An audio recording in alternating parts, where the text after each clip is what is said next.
আমার এই রেসিপিটা দেখে কেউ নাক ছিটকাবেন না, কেউ বলবেন না আল্লাহ সি এটা কী রেসিপি রান্না করতেছে, কী তরকারি রান্না করতেছে, মুরগির হাত পাও, চামড়া, গিলা কলিজা, এটা কি খাওয়া যায়?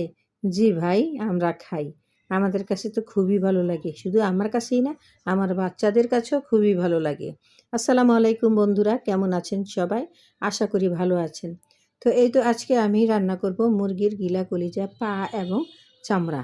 তো এই তো চামড়াটা রান্না করার জন্য আমি তেলের মধ্যে পেঁয়াজ মরিচ ভালো করে একটু কষিয়ে, আদা রসুন বাটাটাও একটু ভালো করে ভাজা ভাজা করিয়ে এর মধ্যে আমি দিয়ে দিলাম শুকনা মরিচের গুঁড়া, হলুদ, এবং সেটা কষানোর পরে দিয়ে দিলাম আমি এই যে টমেটো কুচিটাও ভালো মতো কষিয়ে নেব। দেখেন আমার মশলার কালারটা মাশাআল্লাহ। তো এর মধ্যে আমার মশলাটা কষানো হয়ে গেছে, এখন এর মধ্যে দিয়ে দিলাম আমি সেই বিখ্যাত, যেটা আমাদের পছন্দ, মানুষের নাক ছিটকায়, সেই তরকারির যে চামড়া, হাত পাও, গিলা কলিজা।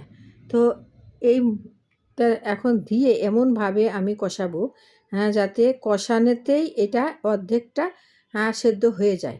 তো এই তো আমার তরকারিটা অনেকখানি সেদ্ধ হয়ে গেছে। এখন এর মধ্যে আমি দিয়ে দিব ছোট ছোট দেশি লাল লাল আলু। এই আলুটা দিয়ে আপনি মুরগির মাংস বলেন, গরুর মাংস বলেন বা মুরগির চামড়া বলেন, দিয়ে রান্না করে খেয়ে দেখবেন, কি দারুণ স্বাদ, খুবই মজা। এটা অনেকে ছিলে দেয়, কিন্তু আমি ছিলে দিই না। তো এই তো আমার আলু দিয়ে চামড়াটা কষানো হয়ে যাচ্ছে। তো আমি এর মধ্যে কিন্তু একটু পানি দিয়ে দেবো। আমার মনে হচ্ছে যে কড়াইটা একটু ছোট হয়ে গেছে, একটু বড় কড়াই দেওয়া প্রয়োজন। আমি যখন ঝোল দিব ইনশাল্লাহ আমি বড় কড়াইতে ঢেলেই ঝোলটা দিয়ে দিব। তো এই তো আমি তরকারিটা ভালোভাবে নাড়াচাড়া দিচ্ছি উপনেচ করে। তো এই তরকারিটা অনেকে খায় না। তো খায় না বলে তারা যে নাক ছিটকাবে এটা সেটা বলবে, এটা কিন্তু বলেন না প্লিজ। কারণ এই মুরগির চাইতে কিন্তু মুরগির হাত পা, গিলা কলিজা আর চামড়াটাই খেতে বেশি মজা লাগে।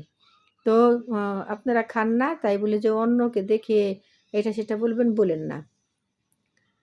তো এই তো আমার কথা বলতে বলতে কিন্তু আমার তরকারিটা কষানো হয়ে গেছে। এর মধ্যে এখন আমি আরেকটু পানি দিব কষানোর জন্য। তো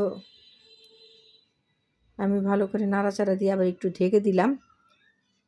তারপরে ঢাকনাটা খুলে আবার একটু নাড়াচাড়া দিয়ে আমি এর মধ্যে দিয়ে দিব পানি। এই তো পানি দিয়ে দিলাম, শুধু